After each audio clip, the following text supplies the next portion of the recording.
Welcome to Marc My Words, a show that searches for the fork in the road in life, the place where the turning point in the journey of entrepreneurship and life can be found.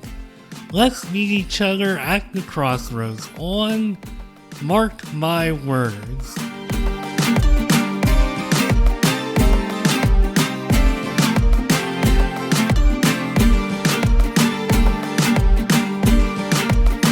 Today, I have a guest who has a lot of words of wisdom to share, not only because of their experience as an entrepreneur, not only because they are also an author, but also, as I look over all my notes to prepare for this episode, her family has two mottos. If it is meant to be, it is up to me, and every day is great. And I know today is a great day because I have Rhonda Parker-Taylor here to talk to us and spend the next 50-ish minutes with us. And she is not only an entrepreneur, director of operations, and intelligent solutions business and leadership consultant, she is also an author of the novel Crossroads, a suspense novel, and she's here with us today. Rhonda, welcome to Marc My Words. How you doing today? Thank you. Thank you for having me. And boy, that was an introduction. You did a great job and you did your research, I can tell. And you're right. Mark my words. That's what the podcast's about. We are going to have a lot of things that each one of your audience members could take back and make them actionable steps, and also probably hear a few stories that where they were applied accurately, and maybe sometimes, guess what, may have not done so well with the application of the words and the slogans that motivate us today. Can't wait to get started. And boy, you did your homework. You came up with two good ones. He's right. If it's meant to be, it's up to me, and make every day great. Well, not only do I have a fear of looking really stupid and not knowing my guests a little bit, I mean, if I'm going to have you on my show, I at least want to do my homework and know who I'm dealing with. So, I mean, I guess it all comes back to my drive of like perfectionism, and I gotta, just do the very best that I can, among many other things that I could go on and on, probably have gone on and on about in this show. And who knows, we might hear some of that today. So, one thing that I want to jump into, I don't know if I want to say I enjoyed your story about your struggle with English growing up, but I found it interesting and would love to hear a little bit more about that because it sounds like there was something there that just kept you motivated and driven to get to the point where you're a published author and you're actually pursuing a dream that I had for myself for many years. I was actually quite good at English and reading growing up, although early on, because of having a cleft palate and lip and all that stuff, I know some teachers were a little bit dismissive, but I showed them and I hopefully proved them wrong and hopefully it proved a lot of people wrong. But I digress. I find your story very interesting and would love to hear a little bit more about that and how it led you to being an author. I think we all have our maybe demons or their negative self-talk or and limitations at some point in our lives. And I bet there's somebody right now out there in your audience that's going through something.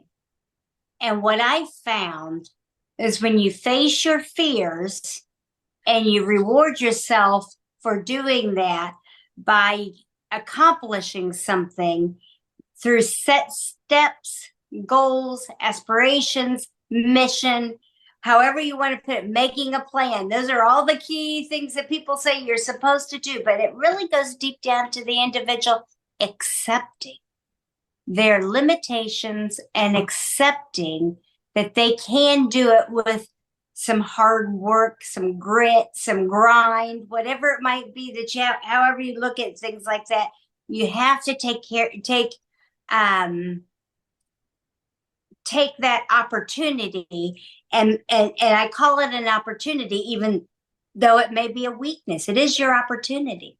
For me, it was English. I was petrified of reading in front of people. I was always going through books. If you look at any of my younger pictures, I always had an encyclopedia or a magazine or something in my hand, but I was petrified of the English language and the ability to perfect it. I didn't understand the way my own brain worked, especially at a young age when really I just wanted to talk to my friends, pass notes in the hallway, and get home and watch whatever was on television, right? So you're right. It was a struggle and a challenge that I had to actually put as a priority because I started to see, oh, wait a minute, you're not going to graduate if you don't get this accomplished. Wait a minute, you're not going to be able to go to college. Wait a minute, your boss thinks you're an idiot because you have a typo in the memo. Whatever it is, for me, all of them occurred at some point or other in my life. All of them occurred, and I realized that I needed to focus on self-care and development. And what I mean by that, I'm not talking about, okay, let's make sure we got our water, even though, guess what? It's water time for my physical health, but it's also making sure that I take the setbacks and the opportunities to make it myself and reset and recharge and push myself through. I have a friend that's called it's redefining yourself. It's reimagining yourself. But you know what? It's really just me. That means I put me sometimes first, not just, somebody else's expectations, but what was important to me. I wanted to be a best-selling author. I had no background in it. My background in schools, business, and yes, I did a lot of writing in the academic aspects of things to get a doctorate, but I really wanted to take advantage of one of what I perceived my weakness and make it a strength. And when I started journaling and started writing, I realized, oh my goodness, what a tool for building myself. Because I could create a world that I could address all of life's woes through characters, And so that's kind of where I got there. And I realized that, there's been so many upsets in my life, just like everybody's life is tough. It's really tough. So I had to realize at an early age, for me to make it required prioritizing my development. And that meant writing. You said so many good things there. I don't even know where to begin, but I'm going to take a shot at it. And a lot of what you're talking about is why I'm here now. And the one thing that really stood out is facing your fears. And I would even say kind of facing the imposter syndrome for me. It was a big deal for me. I was just on an episode yesterday talking about how I became a podcast host, and I don't know if I'm going to rehash that in back-to-back episodes, but basically, to cut the story short, is I had a lot of imposter syndrome. I think what I'm doing now, and you know, I guess being in front of the microphone and in front of the camera, I think it's something I always wanted to do, but I was afraid of how I would be perceived. And I think some of the obstacles that I have were setting me back mentally. And after just getting some external encouragement, like, hey, some people were coming up to me saying, why don't you start a podcast? I'm like, well, I've heard this like 4 or 5 times now. Maybe this is something that I can do. And now here we are. I'm facing my own fears, and I'm at least 100 or so episodes into doing this. I'm about 5 years into doing it. And it drives me crazy when I just have conversations with people about my podcast. They're like, oh, I'd love to do that, but I can't do that. I don't sound right or whatever. And my first reaction is, what? Are you kidding me? Like, have you listened to me talk? I mean, come on. I haven't let it stop me. So sometimes you have to just kind of face your fear and face reality and just dive in. If you feel it in your gut and you have the passion, as you clearly did, even though you struggled with English and some of those things, you had the passion. There was something in you that just kept telling you, I'm guessing, that, hey, you should keep pursuing this, keep getting better. And now here you are. Yeah, and you're hitting on a real important topic for anybody out there that maybe is isn't following their passion or their dreams. And I'm not saying uproot your whole life, because everything's a transition. You have to do it in steps, actionable steps. But you're right. Facing your vulnerability and your fear gives you the chance to not be held back by yourself. Why are we holding ourselves back?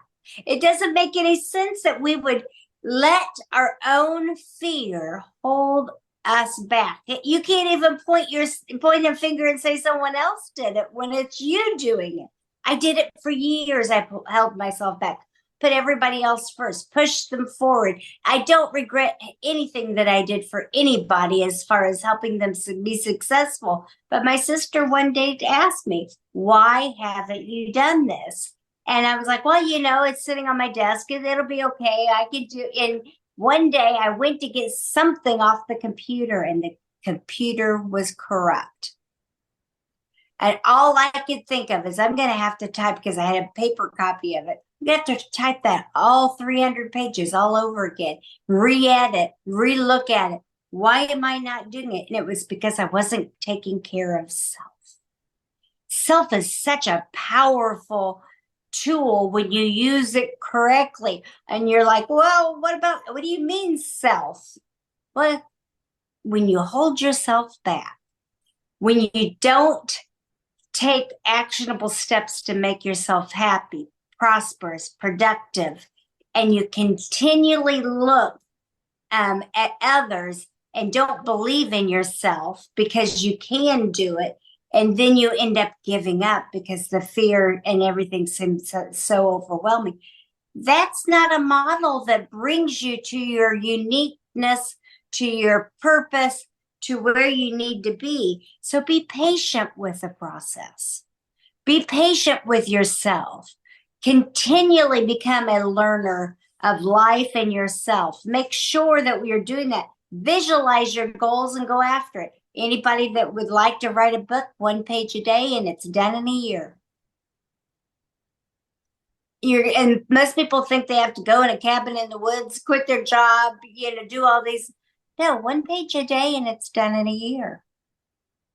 And when you do that, when you visualize you setting up a space that you can work in, or setting up an area that you can have your coffee, or whatever it might be that you have passion about, when you set up a space for you to follow your passion, and then you start making it these actionable steps, what ends up happening is you start realizing that people aren't lucky.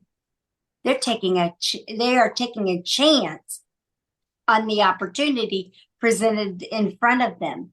And so many of us don't do that. And so why in the world do we not practice that self-care, self-awareness of what those emotions are and that's preventing us from doing it, and then living a purposeful life that, I can tell you, mark my word. There's mark my word right now. If you practice self-care, self-awareness, purpose-driven life, and your relationships and your mindfulness to take care of your physical realm, you will be strengthened. Period. There's nothing left out there that can conquer. Yes, you'll have trials. I've had so many trials. You wouldn't even believe it. How about you? You had a few trials. You're talking about you've had some setbacks yourself. But when you have those and you realize that if you improve yourself and become that continuous learner and continue to improve your communication, because that's a big component of emotional intelligence. A lot of people don't realize that IQ isn't what makes people successful. We're told that from babies on, when we're being tested in school that IQ is the only way you're going to be successful. IQ helps. It's good to have your reading, writing, math, science, right? But it doesn't provide a purpose-filled life. I feel like you could just mic drop this episode right now. Everything that you just said is just like, well, that's it. We can stop 15 minutes in. We're not going to do that. But I really think that everything you said there is one of the many cores and foundations to why I want to do this show is to get people looking at themselves the way I have started looking at myself and looking at my life and saying, hey, maybe I have more potential than I realize. Maybe all these things going on with me internally, all these dreams, aspirations, and all these things, I could do something bigger than just, and there's nothing wrong with being a part of the big machine in corporate America. Everybody has their place. Everybody needs, somebody to do something, but you can also, at some point, and I think it just comes with wisdom and age as well, because when you're younger, I don't think you sometimes have the full scope of what your potential really is and how you can maybe remove yourself from some of the judgments of the external world, some of the things going on, the expectations, and just look at yourself and say, hey, I have more power and more ability and more potential than I thought. And these are things I'm learning as I get older and I progress and evolve. And it's one of the things that bringing awesome guests like you on the show who have amazing wisdom can come on here and mic drop and help me to mic drop and just say, hey, maybe get somebody to open their eyes and realize that, the imposter syndrome can be put away. All the other negative self-talk can be reversed. And I'm definitely proof of that. And I feel like you are also proof of that. I think it's about you're hitting on so many points. It's about knowing who you are and then providing yourself a structure for that continuous improvement and be convicted about being transparent about your communication with yourself and others. When you do that, you can lead by example. You can walk through life and be adaptable and fostering a growth mindset for yourself, your organization, and for others. And that's what I've done with my consulting. My goal is to create a story of success. Typically, when people come to me, they don't even know what their story of success is. They can even hand you a resume. And to them, every job they've had is not good. It doesn't add value. It doesn't, many times because they're looking at what their experience was in the negative aspect of things. They're not looking at the negative, the positive, and the skills that they've honed by being in that job. And So that's one of the very first things I do is I'm like, let's get rid of this negative mindset and create a growth concept and create that story of success. We all have a story of success. It could be a resume that shows that you've worked in, the medical community for 20 years. It could be in all the different positions and knowledge you acquired during that. And then knowing what your next step of life is going to be, but recognizing your progress and rewarding your progress allows you to accept and be transparent even to yourself.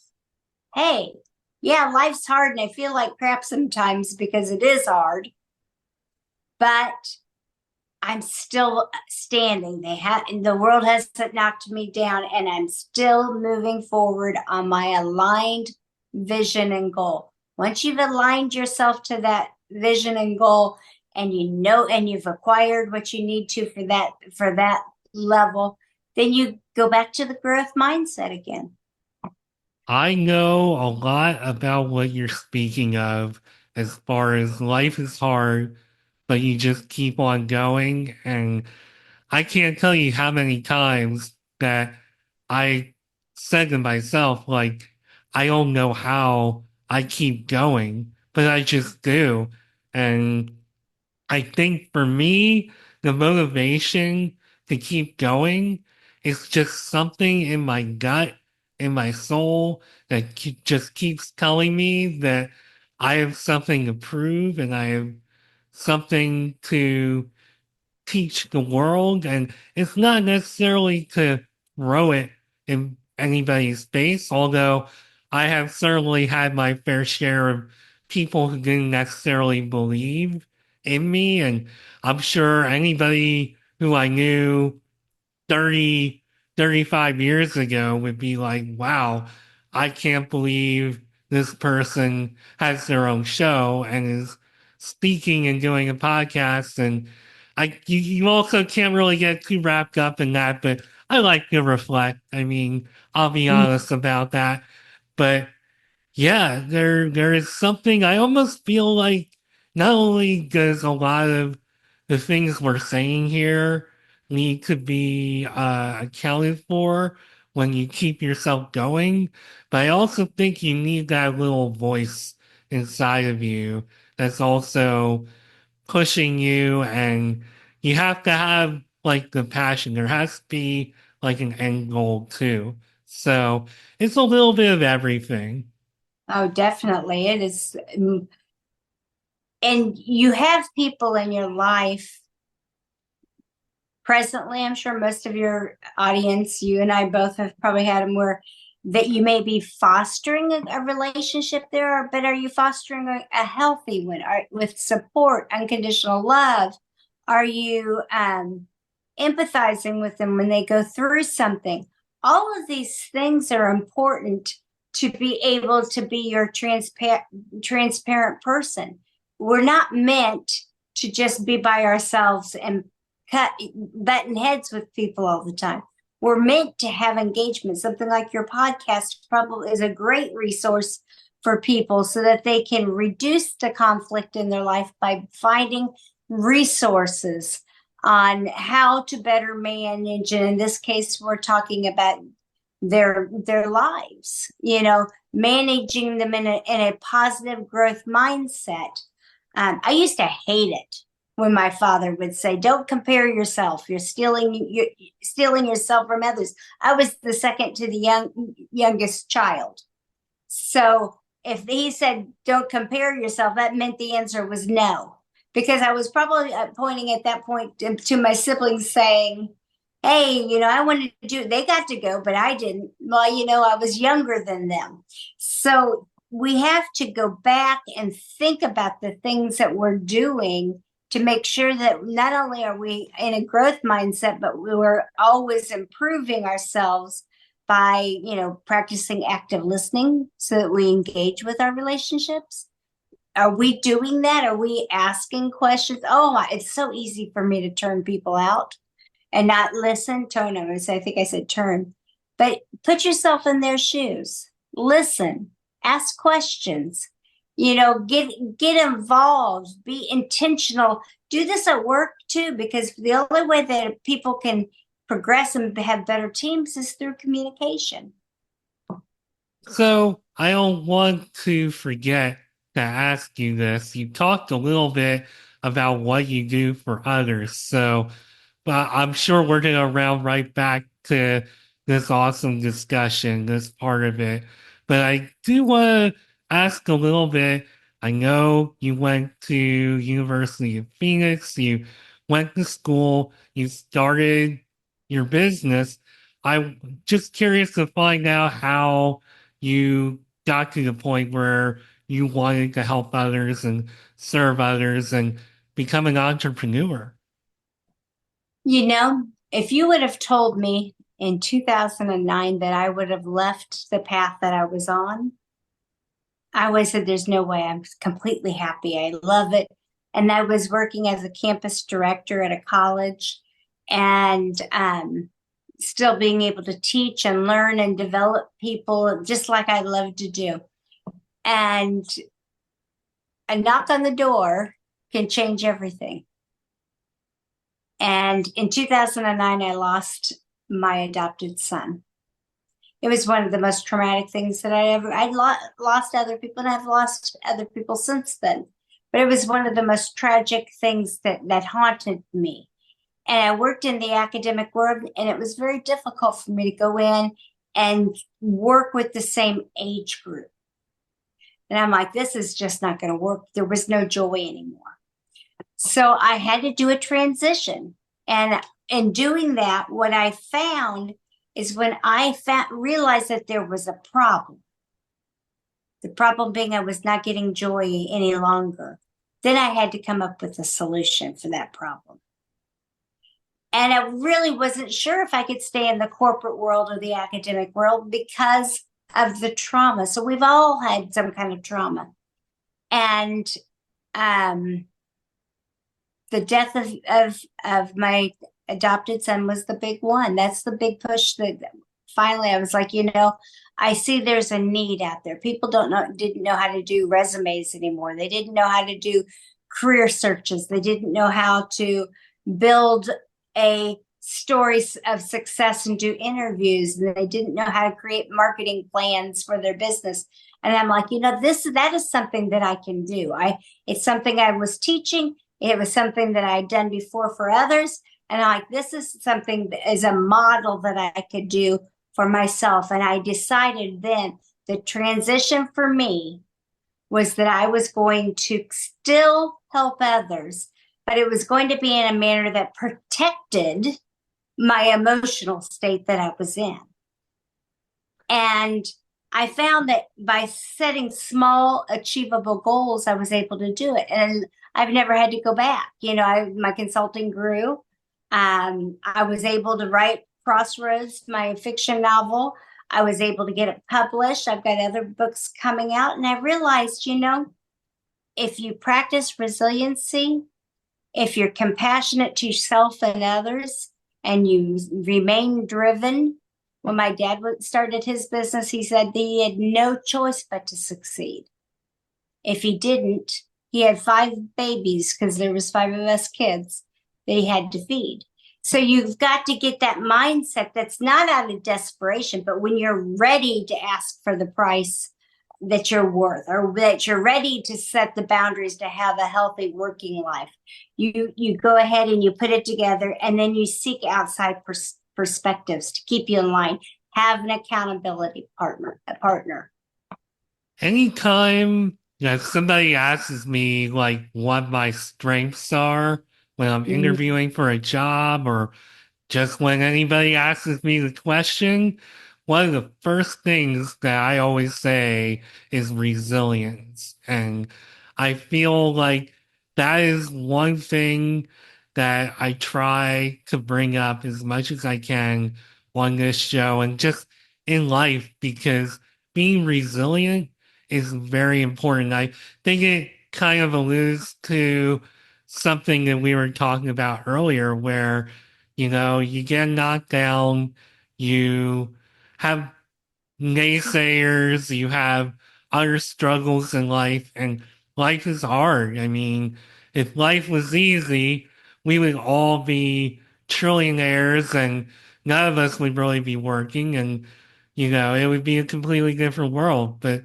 life is hard, and there are many small, big things, whether it's baggage, whether it's something happening today. Life is hard, and you have to be resilient. You have to be strong enough, no matter what it is, in order to have the life that you want, accomplish the goals that you want, to have the life that you want. It's not going to get handed to you. And I think you're a terrific example of how you understood that and you didn't let any of the things going on in your life, and the death of a loved one is definitely like there's nothing bigger than that. And I mean, for you to have all that awareness and say, I need to take my talents, continue to use them, but I have to reinvent myself. And here you are now as an entrepreneur teaching others all the great things that you know. I mean, to me, that's what it's all about. That's what inspires me. I think that that's very wise of you.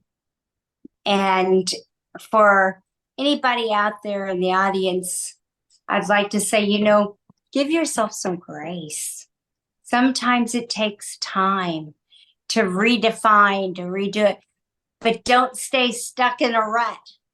Don't hide from those fears. Don't, stay there and not put anything into practice. Turn around and say, okay, this is where I'm at. Define it.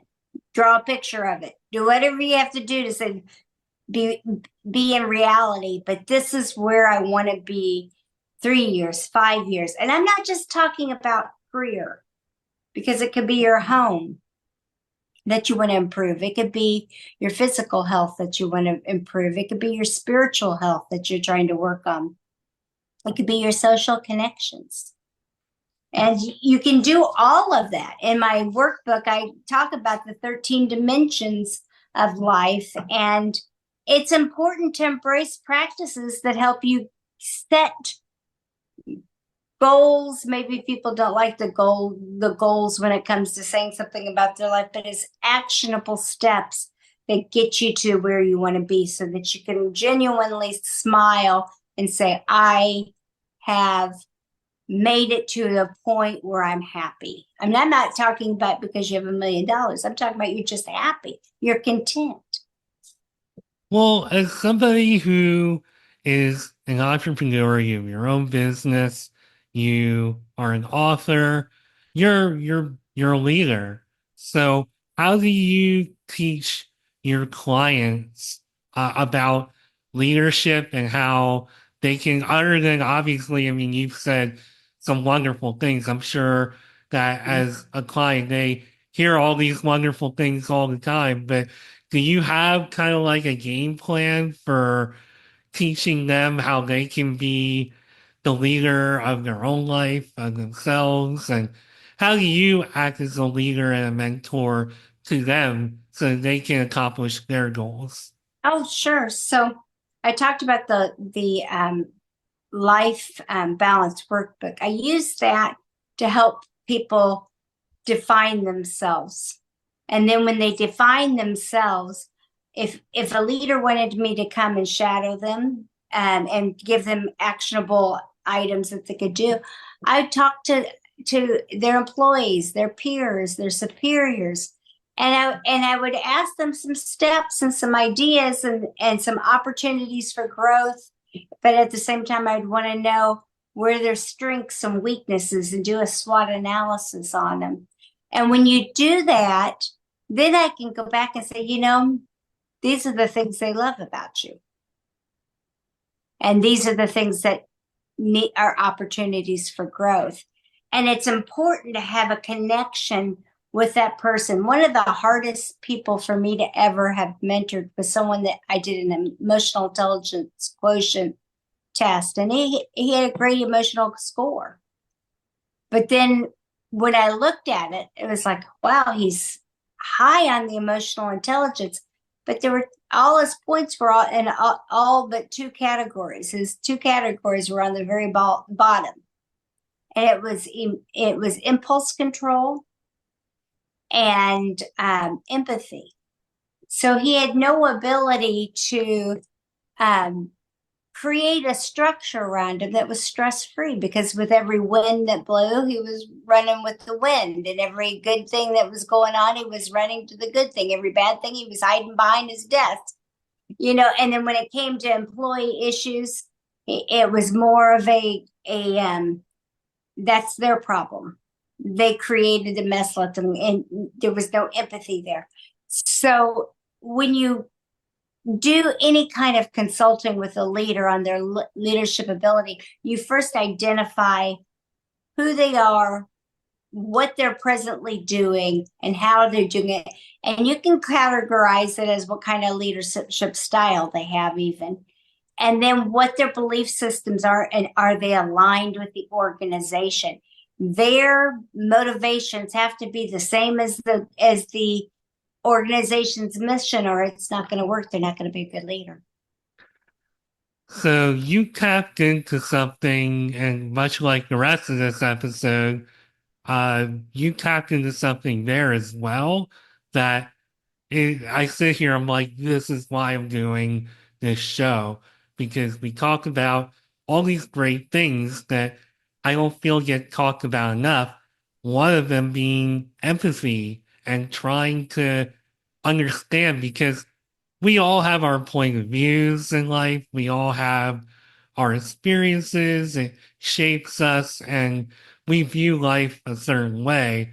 But we have to almost remember that how you view the world is, everybody views it differently. So you have your own unique perspective, and it's great to recognize that. But you almost have to have empathy for others and, as you said, show grace, which is very important. And grace is not a word that was in my vocabulary at all until recent years. A light bulb went off one day. I'm like, grace is actually very important to show people, because we're not perfect. We make mistakes, and it's almost in your favor to try to relate and listen and understand uh, where somebody had a misstep, or where somebody went wrong, or even if they're right, just to understand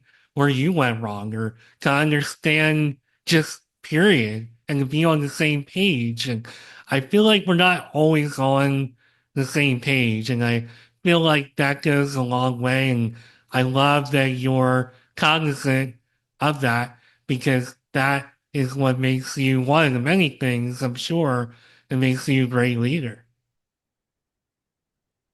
I would like to think I'm a great leader.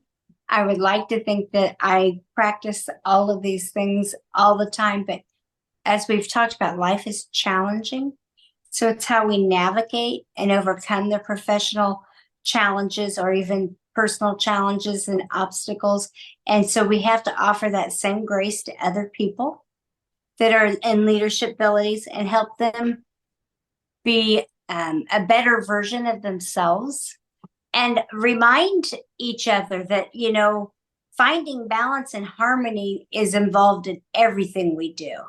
And experience the sense of purpose requires us to align with the team, which means the team has to be aligned with us.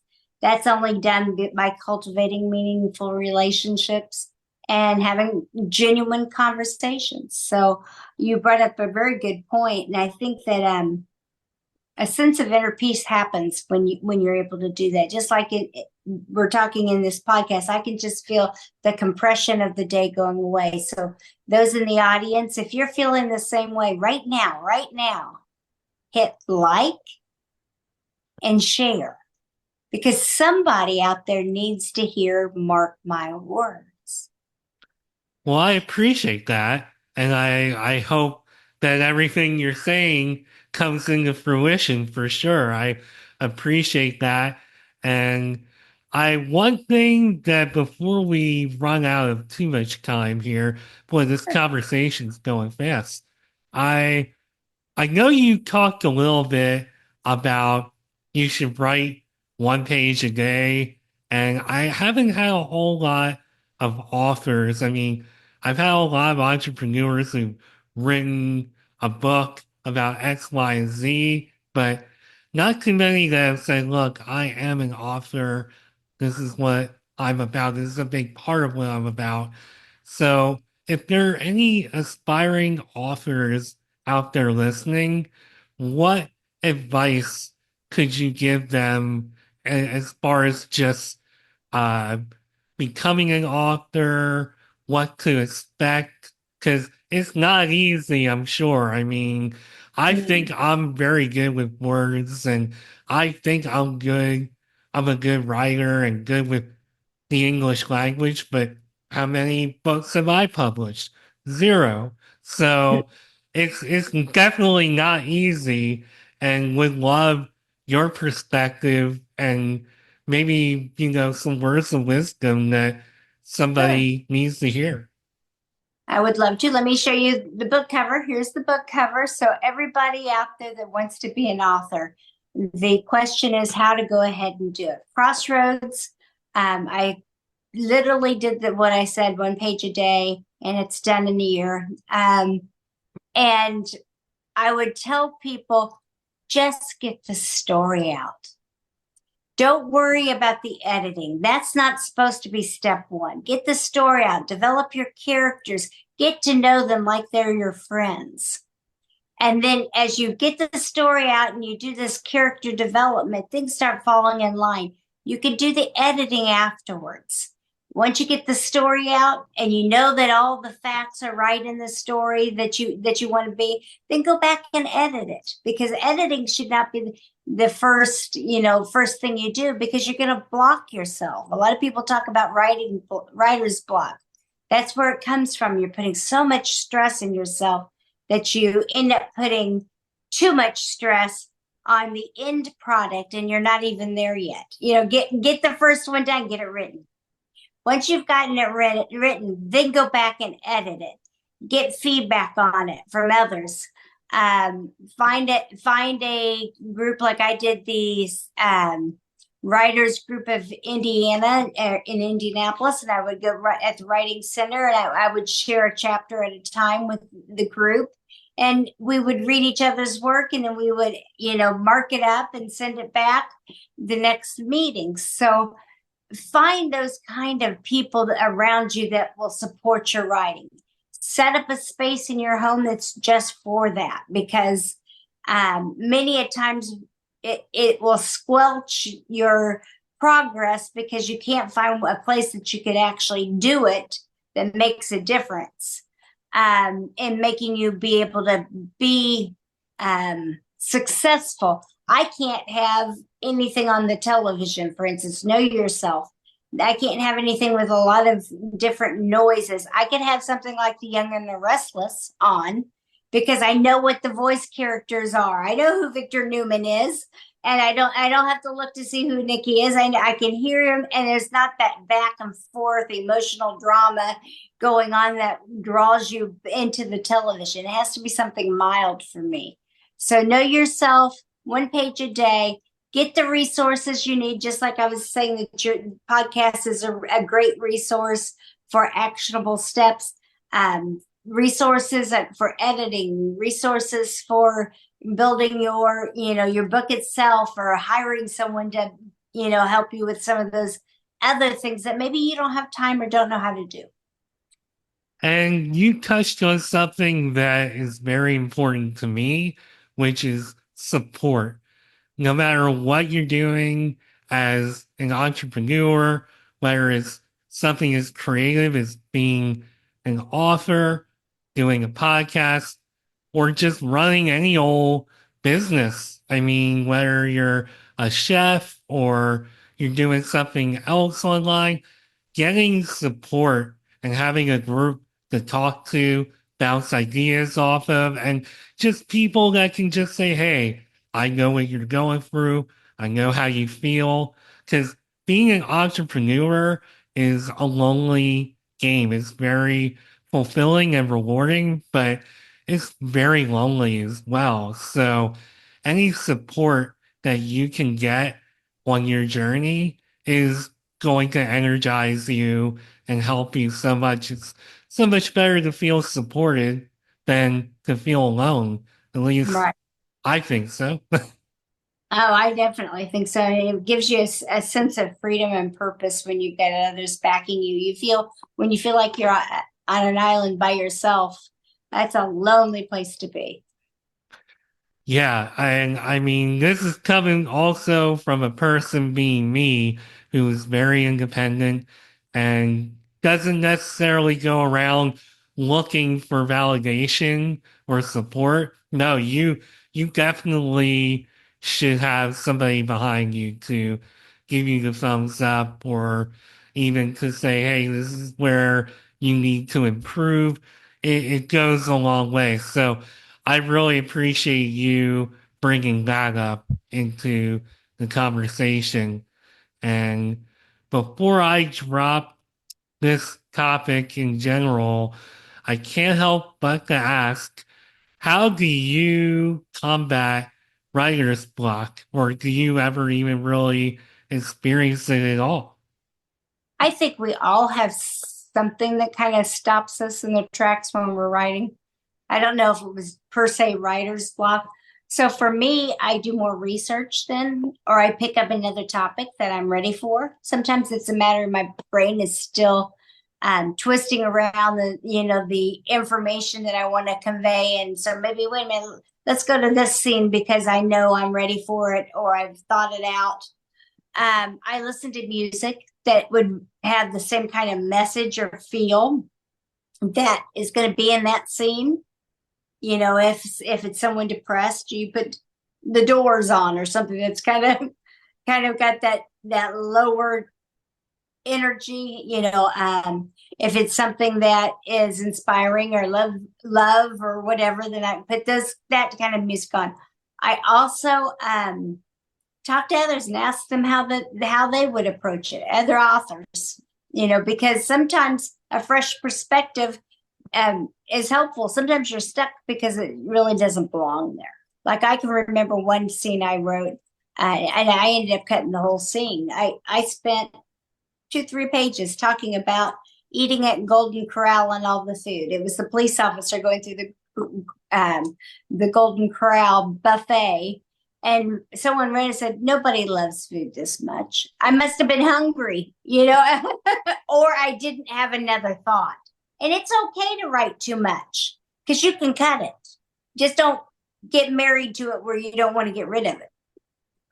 That sounds like great advice to me for sure. And yeah, at some point, I personally am gonna pick up and continue writing some things. I've actually had some of the same ideas since high school and Mhm. started writing stuff out, and life gets in the way. That could be interpreted as an excuse, of course. I've also found that I probably talk better than I write. So a lot of things going on this end that factor into why I haven't followed through. But I still think about it. Hey, you never know. I could buckle down and actually get disciplined and do it. Right. So, That if you're good at dictation, to get a dictation device to speak it and let it type it out for you. well, let me speak this part out before it slips my mind. And let me ask you if you can tell the audience how they can find you, work with you, find your book, and you're like all over social media. So I'm gonna let you tell everybody how they can do that. I would love to. Just remember, my name is Rhonda Parker-Taylor. We're on the Word of Mouth podcast today, and I hope you all are having a great day. You can find me on all the social media platforms. My website is rhondaparkertaylor.com. Rhonda's with an H. All my social medias are same version of that, except for like Twitter, where they have the @1 sign in there. And feel free to drop me a jingle, pick up the book. You can find the book in on Amazon or Barnes and Noble's website, so you can get an ebook or a paperback on both of them. If you're in the Indiana and Illinois area, they're probably signed copies that would make a great Christmas present for any of your loved ones, because they're out there in the stores, where I've gone through and signed them all for everybody. I would love to hear what you think of the book, and I want to thank everybody for listening to me. I love to chatter. I hope everybody enjoyed it. Well, I really enjoyed listening to all of your wisdom and enjoyed having you here today. I almost feel like I cut us out in the middle of some really good topics there, but I really just wanted to get a full scope of your journey. But hey, you never know. We could do an Instagram live or another episode sometime.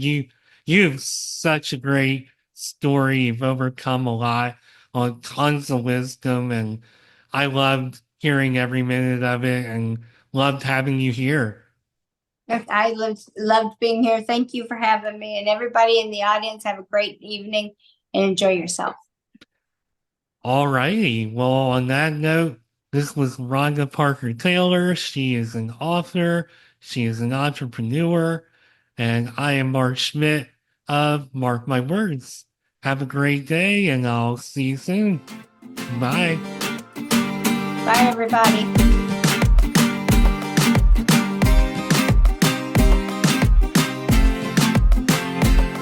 Thank you for taking time out of your busy day to go on a journey with me into entrepreneurship and life on Mark My Words. If you would like to learn more about me and the show, you can find me on LinkedIn at Mark Schmidt, or connect with me on Instagram at Nimrod79. Video episodes of Mark My Words, as well as other content, can also be found on the Mark My Words YouTube page. Entrepreneurship can be quite the roller coaster ride. It can be a bit isolating and intimidating, but it doesn't have to be that way. Let's meet here next time at the crossroads on another episode of Mark My Words.